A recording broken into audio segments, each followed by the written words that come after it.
Salea yo lea nispo ini lea abomo chenmo kwe chugu sukula tanga nakpa kyonsele bomo chenmo la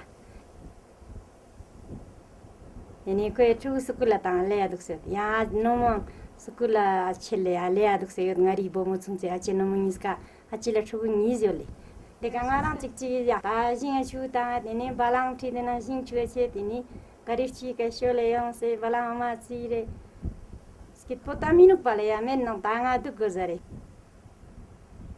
kong sang ma yang silkan sung kong sung kula thugu tang cha sung yang mandu panole skit potara pale yang kong sukula yalba tanga zire diga borwanole kong sukula rule sukula yalba chale tanga zire khirale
ngan la ngata ngayalis ngan la ngata miun isemba zangbo ngata ta hala simba zangbo nang tene miun chance pa chan nang ningje chan tene chos ngata nang jin chokan bo ngata miun ngan la ma gyalong chen yale ta daksa ngata de yargyas panang nyambo changma ngata skula ta no galale skula ta nang nyambo tene demba nang te miunika chance pa zeshkan zo yang ngata ningje zescho yang ngata chos tene nyungje sonsero yale Jezena mama ngata kitab silches mga samchis nga doctor gyurgo sherak engineer gyurgo sherak halale tebo samchis mini te nga ta chichok sina michik na chiga nga ta yato choches na rokh choches na tene de singje choches bo nyunga chen so. Through our kind of cultural myopia, we sort of think that, we educate our kids, we send our kids to school, we have a form of enculturating kids into our society, which is education. And peoples who don't mimic those same patterns of education somehow don't educate their kids. Well, of course, that is absurd. Religious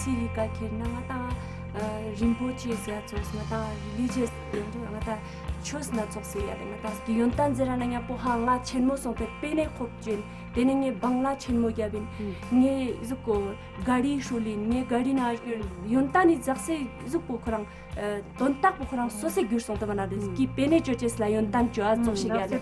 Today, Western schooling is responsible for introducing a human monoculture across the entire world. Essentially, the same curriculum is being taught, and it's training people for jobs, very scarce jobs, but for jobs in an urban consumer culture.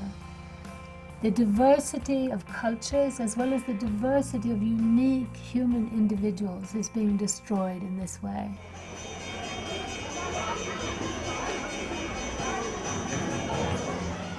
This particular school that was established, called the Moravian Mission School, was secular in the sense that, of course, some Christian teaching was given as a part of an evangelistic outreach by the Moravians.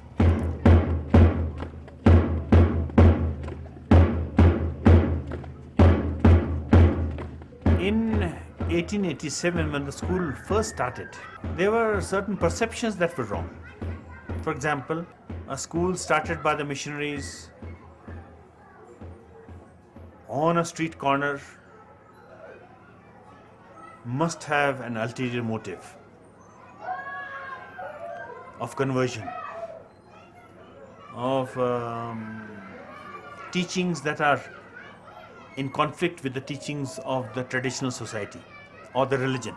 Our Father, who art in heaven, hallowed be thy name. Thy kingdom come, thy will be done on earth as it is in heaven. And I've been told that the children had to come by force to the school. They wouldn't like to. People just wouldn't send children to the school. And forgive us our trespasses, as we forgive them that trespass against us. I strongly believe that a secular education system and a cosmopolitan school society should not be at the expense of losing Ladakhiness. And lead us not into temptation, but deliver us from the evil. For thine is the kingdom, and the power, and the glory, forever and ever. Amen. If you have lost your history, you have lost everything.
You know, the great lesson of anthropology is the idea that the world into which you were born doesn't exist in some absolute sense, but is just one model of reality, the consequence of one particular set of adaptive choices that your lineage made, however successfully, many generations ago.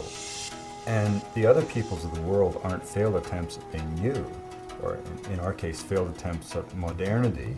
They are by definition unique facets of the human imagination. And when asked the meaning of being human, they respond with 6,000 different voices. And those voices collectively become the human repertoire for dealing with the challenges that will confront us in the ensuing millennia. You know, we always have this idea of our society as not being really a culture, but being the real world, and these other cultures are outside there. Those are the cultures.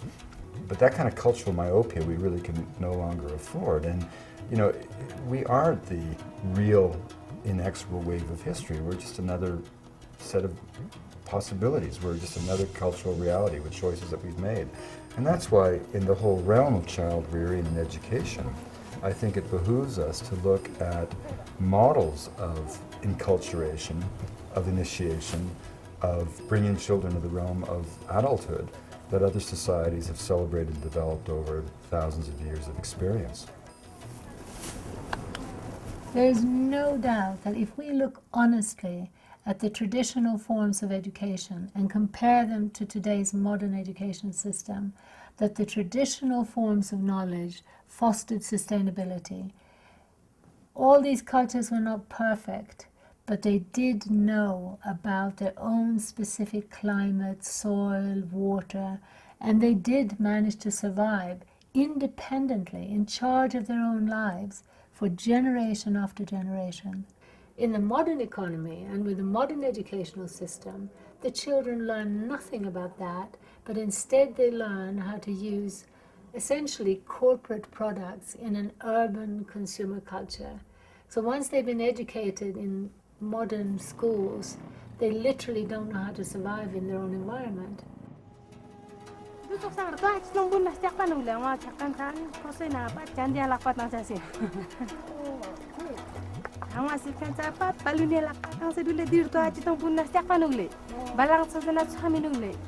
Education is not simply the transmission of information.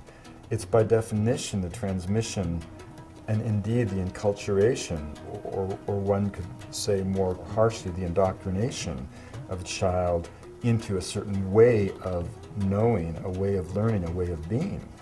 And again, when we project our notions of what education is or what a way of being is overseas into other people's lives, we forget that we're projecting just something that we made up, right?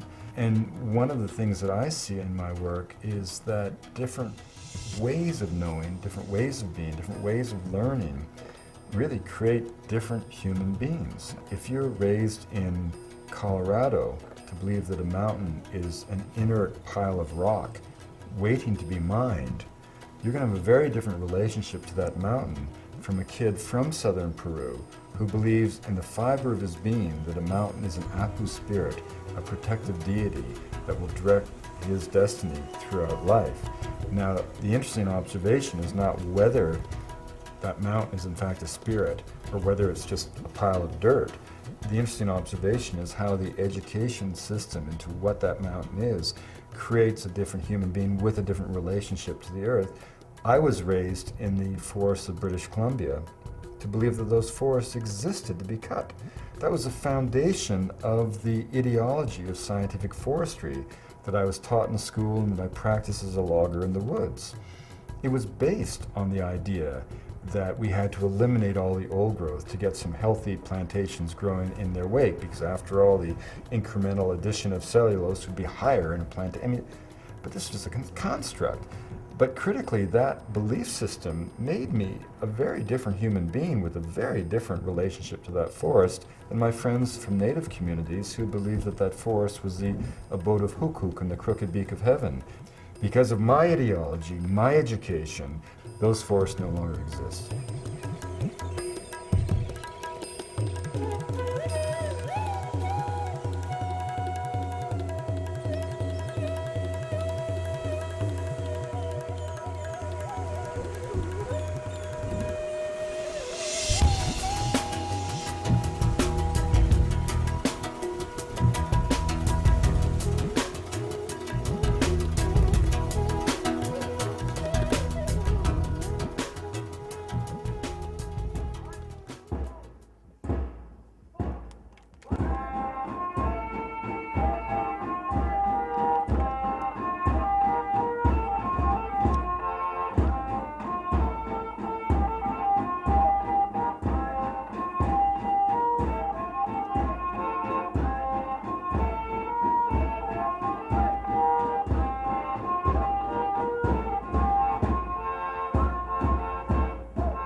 I think the way Western education has grown over the last few centuries, especially with the rise of industrialization, was basically not to create human beings fully equipped to deal with life and all its problems, independent citizens, able to exercise their decisions and live their responsibilities in community, but elements to feed into an industrial production system.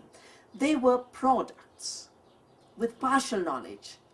We moved from wisdom to knowledge, and now we are moving from knowledge to information, and that information is so partial that we are creating incomplete human beings. If we look back at the beginning of so-called education, the agenda was very clear.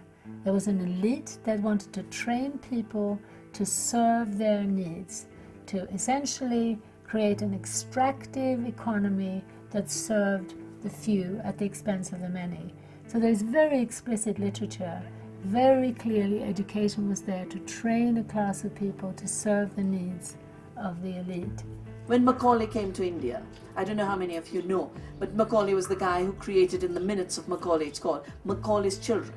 And Macaulay's children, he said, would be brown on the outside but white on the inside. That they would basically know only one thing, how to rule India as if they were Europeans themselves. So if you go back to the 60s and you look at a lot of the modernization literature, so it's very clearly written that local language, local tradition, local customs is a barrier to modernization, and for communities to progress in kind of stages of development, these things need to be eliminated. 99% of all the activities that go under the label of education come from this very specific agenda that grew out of a colonial expansion across the world by Europeans. And now in different countries in the so-called third world, the basic fundamental agenda is the same, is to pull people into dependence on a modern centralized economy, is to pull them away from their independence and from their own culture and self-respect.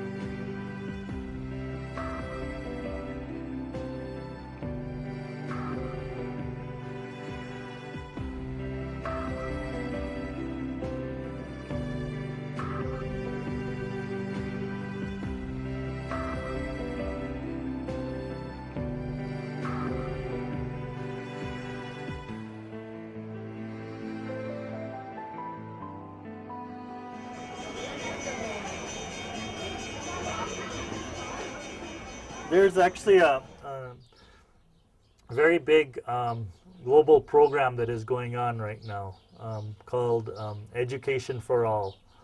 And it is, every person I've met who is associated with has basically no questions around its agenda or attention, which is very disturbing. It's a program which is sanctioned by every government in the world. It's a program which the World Bank and the UN agencies support. It's a program that corporations are also now, major corporations, McDonald's and many others are also behind. And the agenda of the program is to get every child into school. The claim is that, again, by going to school, communities will be able to develop and they'll be able to become part of the mainstream society. Now, I think we need to question what does it mean to become part of the mainstream today. And that, for me, is very, very much tied to a very clear agenda of becoming part of the global economy and shifting one's own local economy, one's own local culture, one's own local resources, both personal as well as collective, into the service of the global economy. So you will find prime ministers and presidents of countries regularly saying, we have got to change our education system to make us more competitive in the global economy. That means we have got to train our young people so that they will suit the needs of giant mobile corporations. Well, the Education for All initiative is an attempt to redress what was seen as a serious imbalance in funding for primary education. The intent really is to get every child into school.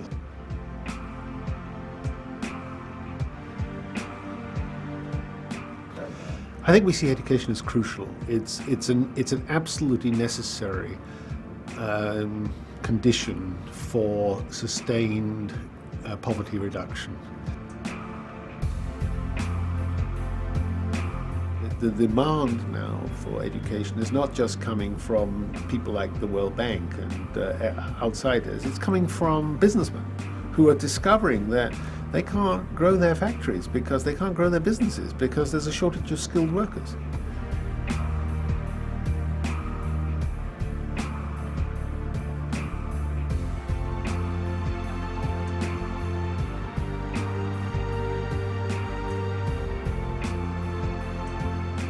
So we need to be very careful about not being paternalistic to so-called ancient cultures. We can help them and certainly not ruin or try to wreck their own cultures. But on the other hand, I think we should be careful about trying to preserve their culture in kind of cold storage. If they don't want that, we should be there to help them.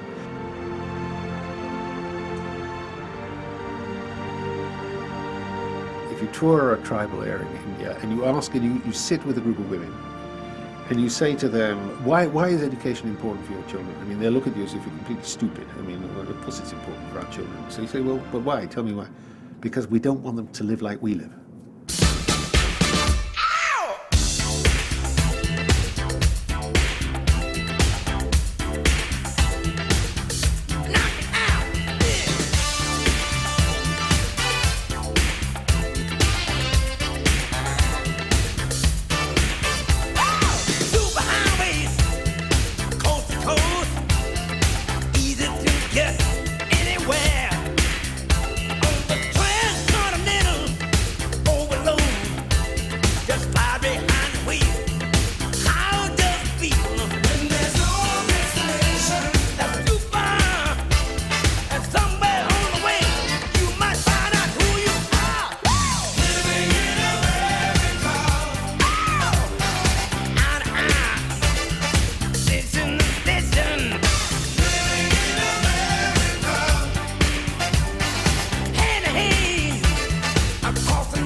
When modern Western education is introduced into traditional cultures around the world, it creates a huge sense of inferiority. The school books talk about a Western urban consumer culture as progress, as the only way to be. And the end result is that children end up feeling that their own culture, their language, their way of doing things is backward, primitive and shameful. I heard from my grandmother that before the the women, they don't used to go to school. They just stayed in the house, and they went to they went with the cows in the mountains, and they come back in the evening and they make food and other things. One of the things I've seen that education has really created is a sense of inferiority at many levels. One, at the level of elders. I've visited many villages wanting to learn from elders and kinds of traditional practices, and the first response is always, I don't know anything, go and talk to my son, he's a 10th class pass, or he's a 12th grade pass, or whatever, and I don't know anything, I don't understand anything. And so that is always probably, in my life, that has been one of the most painful things I've heard over and over in villages. Amangun singanma ladak singatang mingun singanma mane rang na rang ngatang last churches po mane thatpo nang tene gamo nang tene mane skitpo mane ngata nganme last po las siwa churches ter tine yarkyas zeskan bo yona nyampo tene amale nguni te bo samdu ti yontan zeskan bo dijes nang silches po yontan ino ngaja mane yontan met ngaja chang sesamet lu tene bomongula izam supa yontan sesano kangun nga tanga daksa siskan ngulang nga tanga izam si yontan sesamano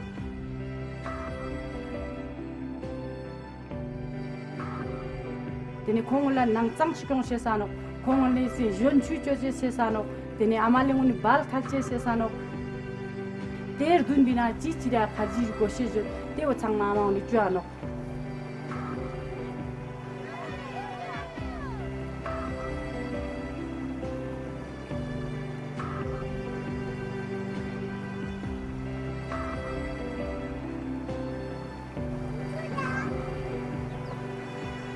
Jamoelle, chico diliele, vamos chupatoni. Samola. Tati vela casa con du golinga cha dansa nang sung se duk se kwale. Jing ba de na kwale. Kasu tan le nyawa so se sili yang tan toni kitab toni yang tan ka thop gos pale khosang la guzuran char gos pale. Onale.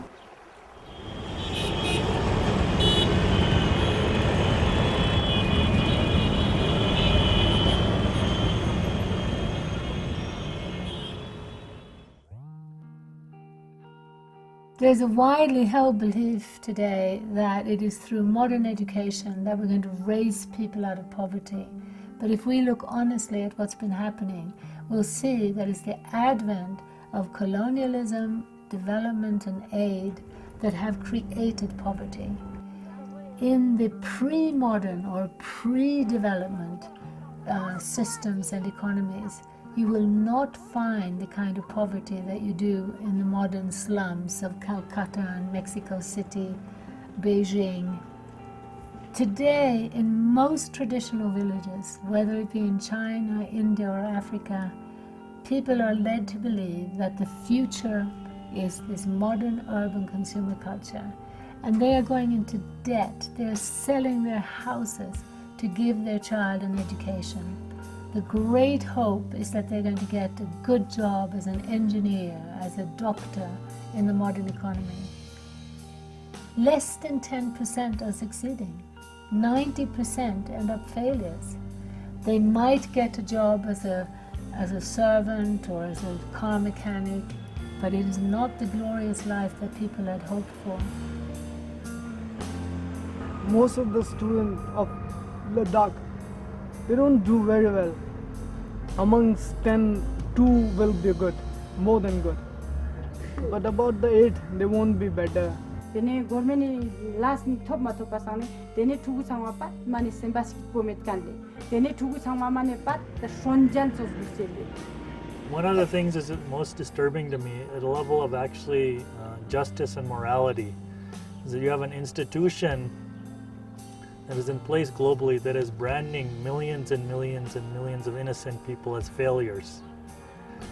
Very brilliant, wonderful, talented kinds of people are always introducing themselves in India to me. Oh, I'm a 8th class fail or I'm a 10th class fail. That's their introduction.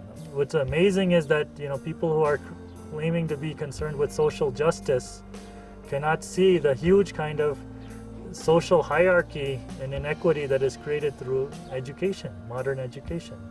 It's mind-boggling for me how people don't see that. The other thing is a loss in terms of the kind of richness of imagination and cultural resources that people could bring, because I think those who are branded as failures actually have a wide variety of capacity to think in different ways. And that is all being suppressed and lost. And so people who can only think in a very fragmented, one-dimensional kind of way, those people are getting rewarded.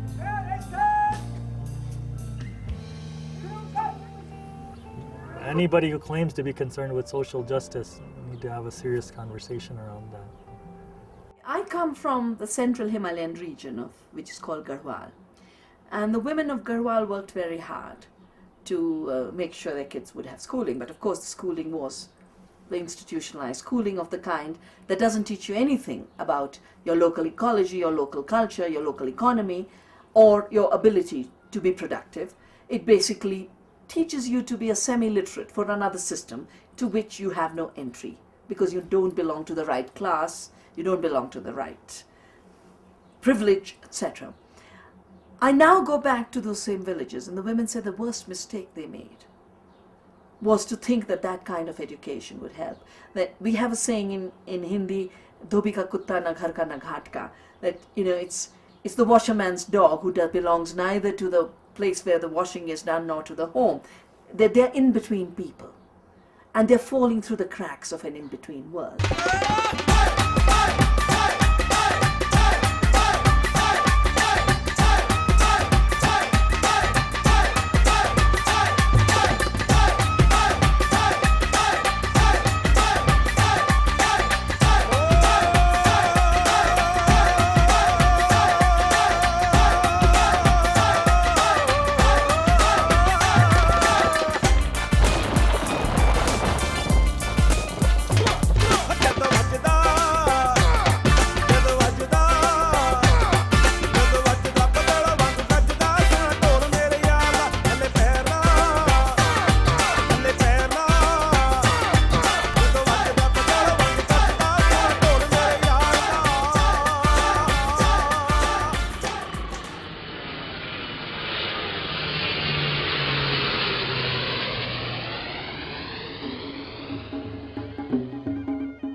It is so sad to see how many Westerners come out to remote, relatively sustainable, relatively intact economies and cultures and fall in love with the place. They want to stay, they want to come back, they love the people.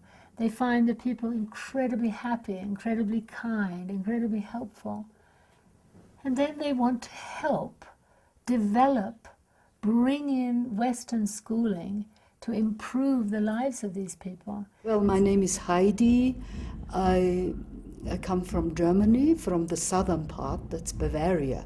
And as I live in Bavaria, I am keen on mountaineering, and that was the reason why, of course, I wanted to go to the Himalayas. And as I was a teacher, I was teaching English, German, ethics, that's a kind of religion. I was interested in schools, and so I happened to meet London School here. 1, 2, 3, up. 1, 2, 3, up. 1, 2, 3, up. 1, 2, 3, up.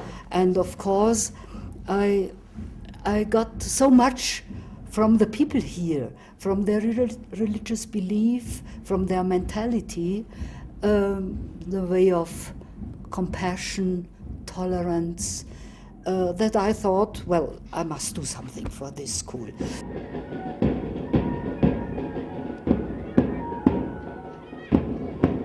Step by step, I tried to find sponsors, I tried to collect money. For instance, I'm proud, over there is a hostel, a girls' hostel for 100 pupils, and this is mainly built by the money I could collect.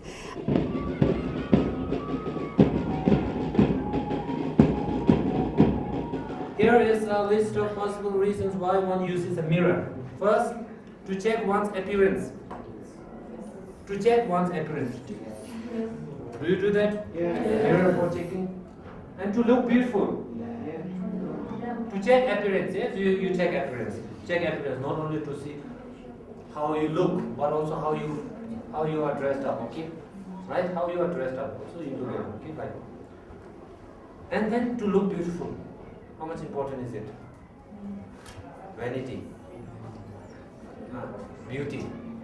Everybody cares for their looks, okay? Like everybody cares for the looks, how you look, right? How you look. It's very important. Even if they stay here for 1 or 2 years, and sometimes they have to go back, forced by their parents to work in the fields, to look after younger children, they gain something for their life. Some go to military forces, then they are good tradesmen, they open shops and sell all those necklaces and sweaters and these things. Or they learn special jobs, and now mainly, as I know and as I hope, in computer techniques. So they go to India and have a good chance. So I think they have overcome real poverty here. And some people say, well, why don't you go to Congo or so? But I think they still need help. It's not only to throw them into the water and then let them swim. They need everything, from clothing to mental aid. For if we are to fit and train such children for the future, they cannot be left as they are. And in spite of himself, the native must be helped.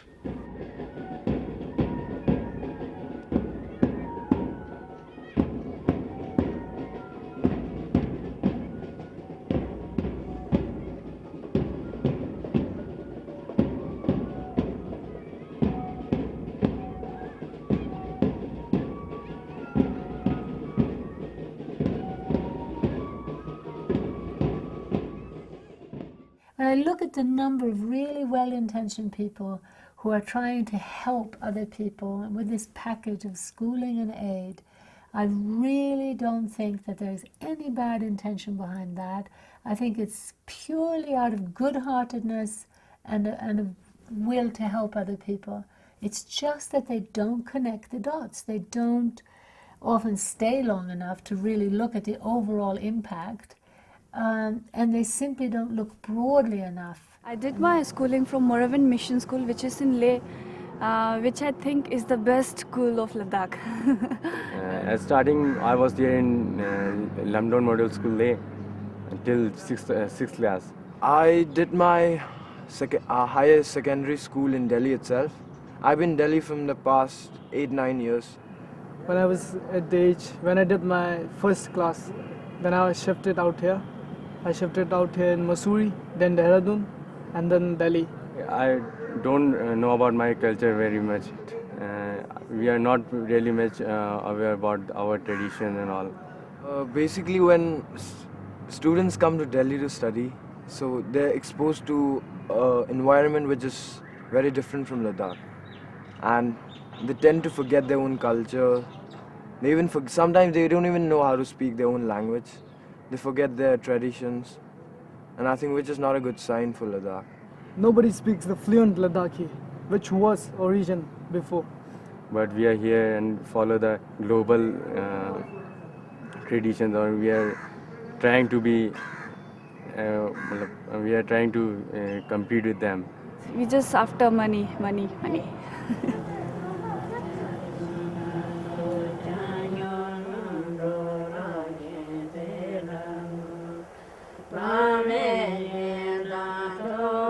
You know, the year that you were born, there were 6,000 languages spoken on Earth. Now, a language isn't just grammar or vocabulary.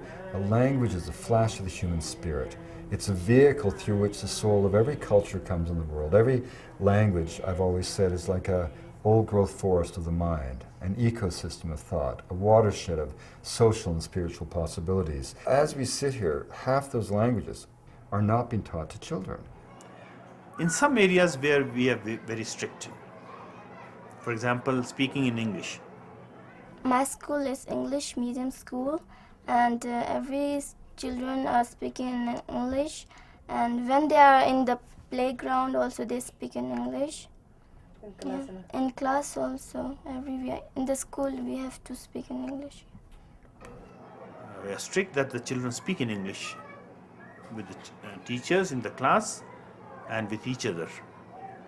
Yeah, if somebody speak the other Ladakhi or Hindi, and then teacher give him or her punished. Yeah. What happens when somebody gets punished?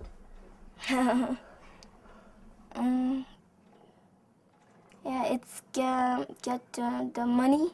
Yeah, it's fine money, 5 rupees.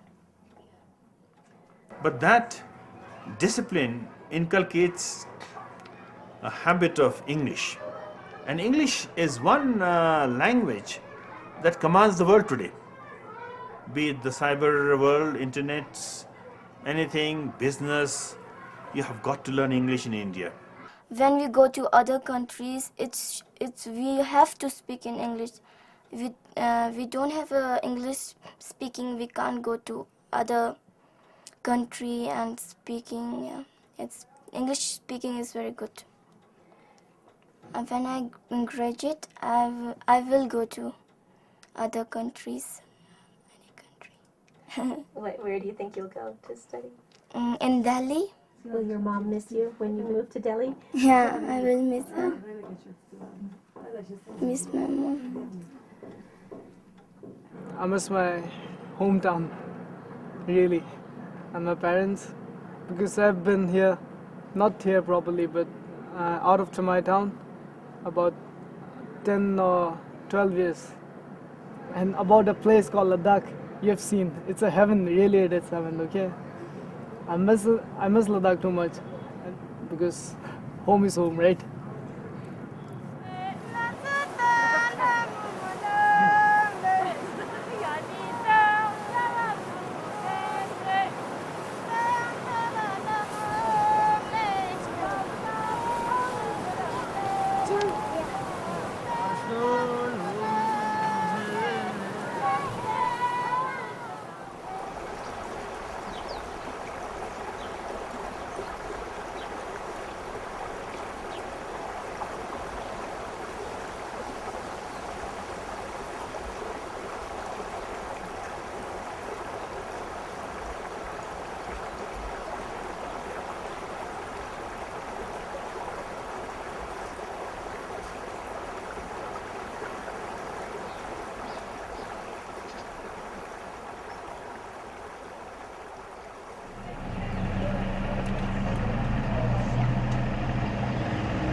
The great tragedies of schooling is how it has ripped people out from nature and locked them up into rooms for 8 hours a day. And I think the profound kind of damage that it's doing to us, only we'll recognize generations from now, and then we'll look back and say, how could we have done this kind of thing to people? And thinking that, you know, creating concrete jails and locking people up into that and giving them books that tell them about nature is a better way to think about life than actually spending time in nature. Why it is given this name? Can you tell me? Do you have any idea why we call this name? The study is xerophatic. It's xerophatic. Why do we call this name? Xerophatic vegetation. The type of vegetation that we have here in Ladakh is xerophatic. Now, can you cite me the reason why we call this type of vegetation as xerophatic vegetation? Anyone in the class? Anyone? Do we have heavy rainfall here? No, we have scanty rainfall here. So for that reason, as we have discussed, that we don't have good type of vegetation here. We can't expect to have, forest, good forest. We can't expect to have great vegetation here. And we are here, I just wanted to add that with the distinct type of plants, animals, and the environment, human is also included in the ecosystem. Understand? Now, how is human included? Why do we say that human is an integral part in the ecosystem? How do you think that human are involved in the ecosystem? Anyone in the class? Anyone? Anyone?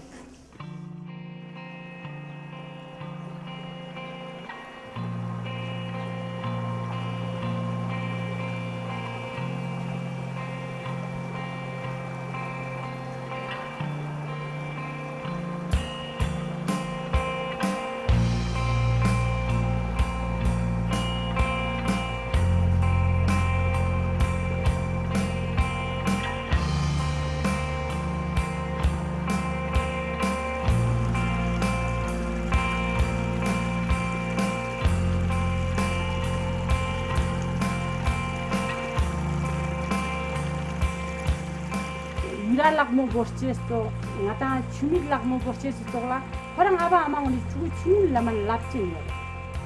Vire na stokpo ma pang, tene aju pona yang miji chutungano, tene aju pona yang ngata offering chuano halale ngaji jaktum chuput tulchen chuput kulano.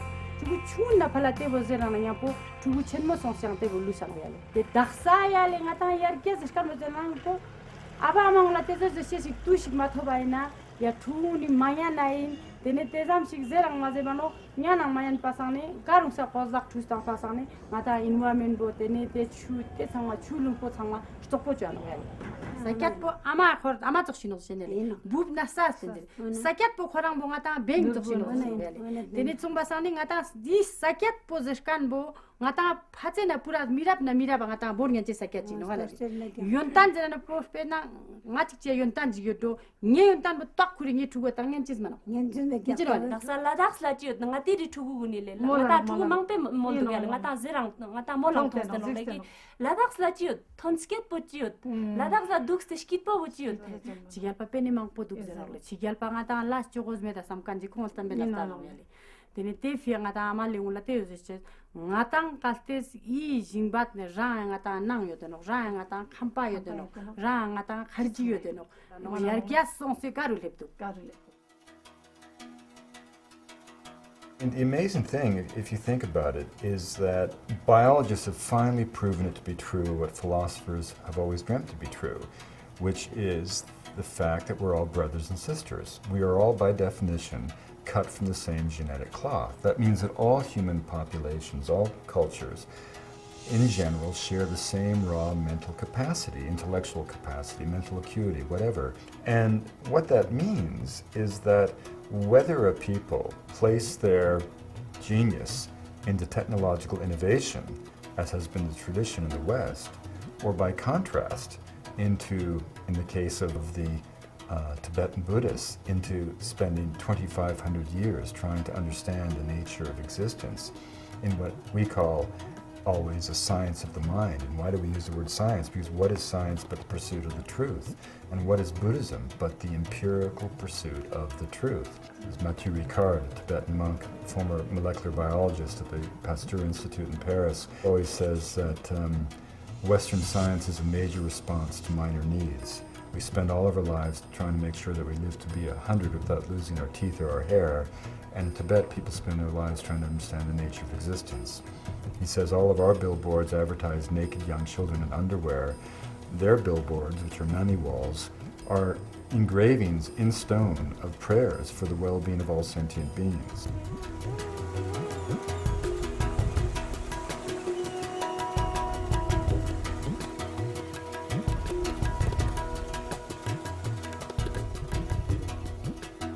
One of the things that's always quite surprising to me is people's understanding of Gandhi.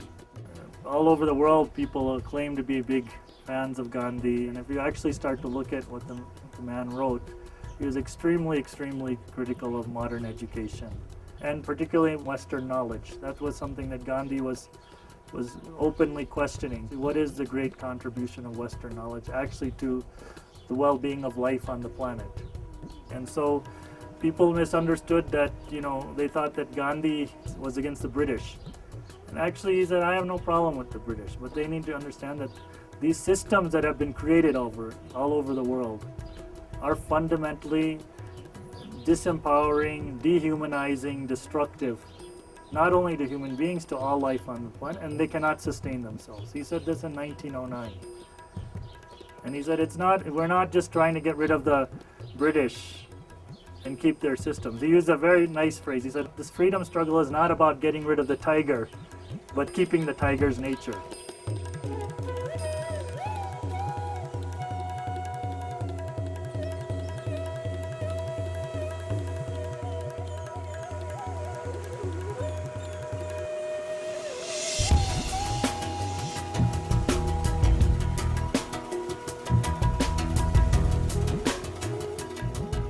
And we don't think of ourselves as a culture. Therefore, when we export something like our economic model, we don't see it as what it is, which is just one option, one way of organizing economic behavior. And yet when you think about it, all the indices of the development paradigm say almost nothing about quality of life. People talk about per capita income quadrupling. Well, what does that mean? It might mean that some farmer has gone from a non-cash agrarian economy into a sweatshop in a slum in Delhi. Is his quality of life gone up because his income's quadrupled? I mean, that's another part of our kind of cultural myopia. We put out this idea, which I think is a blatant lie, that if people buy into the dictates of our economic paradigm, that somehow they will magically achieve the wealth that we enjoy in the West. Ain't gonna happen. Just on energy resources alone, it would take 4 planet Earths to bring the whole global population to our level of consumption. So, we project this world view overseas with this illusion that if people buy into it, they'll achieve what we have. And then you have to back up and say, well, what is it that we have that makes us so spectacular? Many wondrous things. I mean, believe me, if I get in a car accident, and my arm's cut off, I don't want to be taken to an African herbalist. I want to be taken to an emergency room. I'm not knocking our culture. But on the other hand, you look at the way we make money, the way we earn our daily bread, is based on an economic paradigm that by any scientific definition is changing the biochemistry of the biosphere. This is not trivial, and it certainly doesn't suggest that our way of life is a paragon of humanity's potential.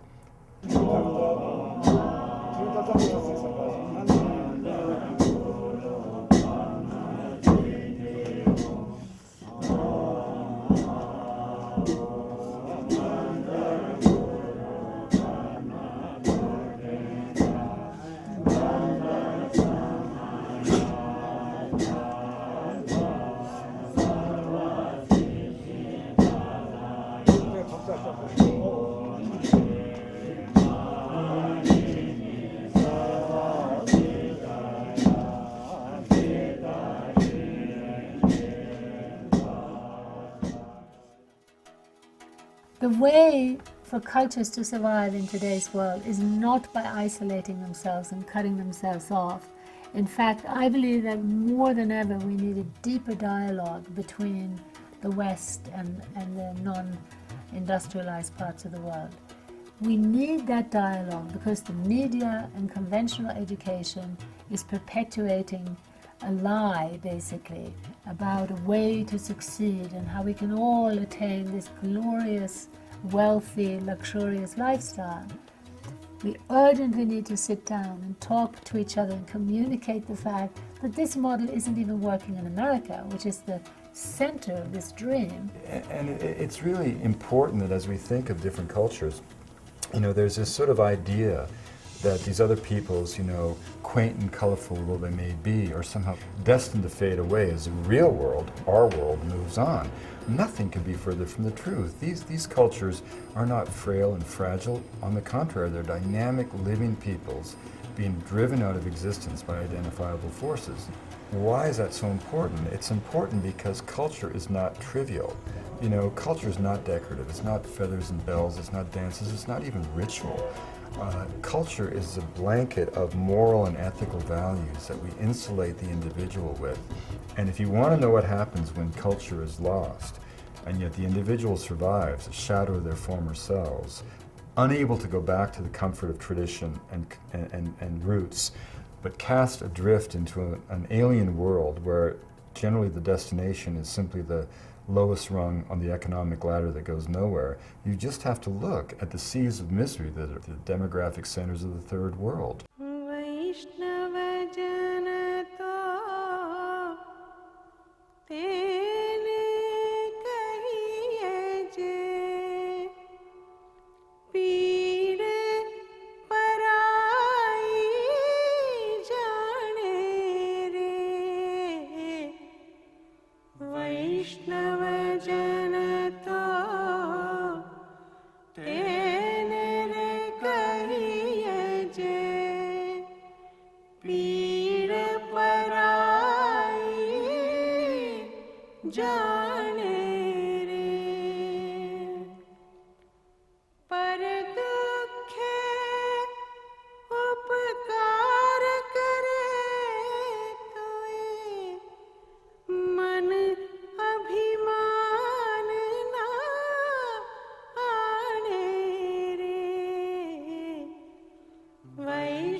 There have been many cases in history where overt acts of the violation of human rights, dislocation of peoples, have been absolutely motivated by economic and political interests of elites and of vested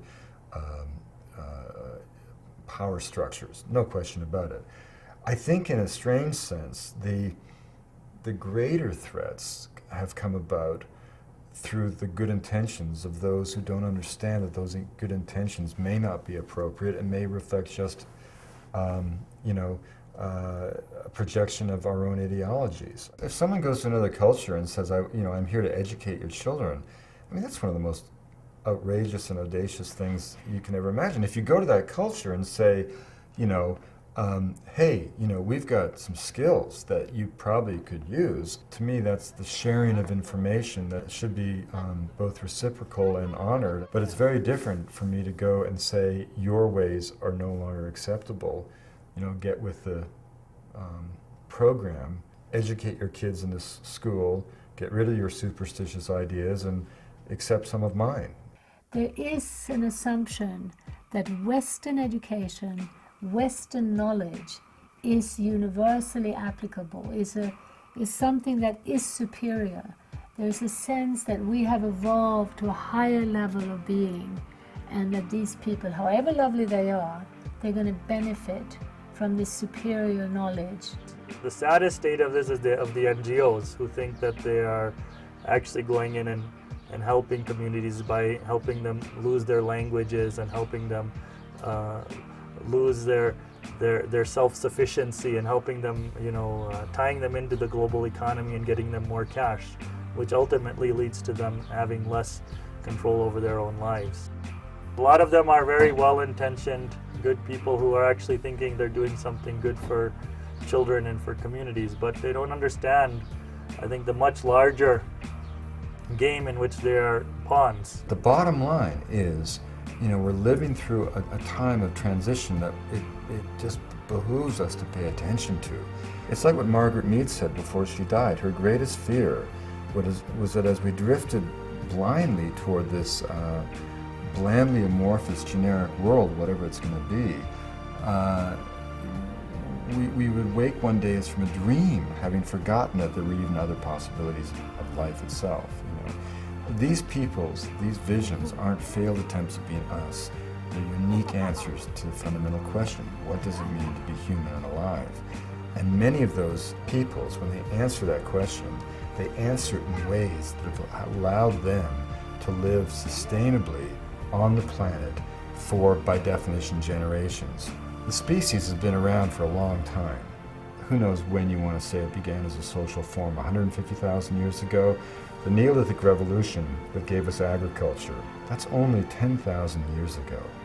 Modern industrial society, as we know it, is scarcely 300 years old. That shouldn't suggest that we have all of the answers for all of the challenges that are going to confront us as a species in the ensuing millennia.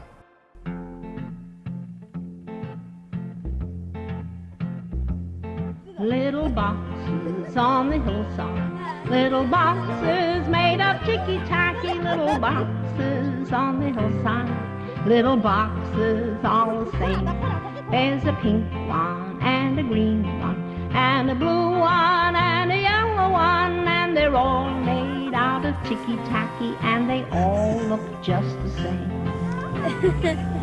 And the people in the houses all went to the university where they were put in boxes and they came out all the same.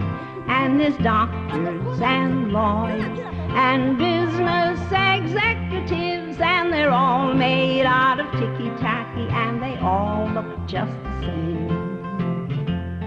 And they all play on the golf course and drink their martinis dry, and they all have pretty children, and the children go to school, and the children go to summer camp, and then to the university where they are put in boxes and they come out all the same. And the boys go into business and marry and raise a family in boxes made of ticky-tacky, and they all look just the same. There's a pink one and a green one and a blue one and a yellow one, and they're all made out of ticky-tacky and they all look just the same.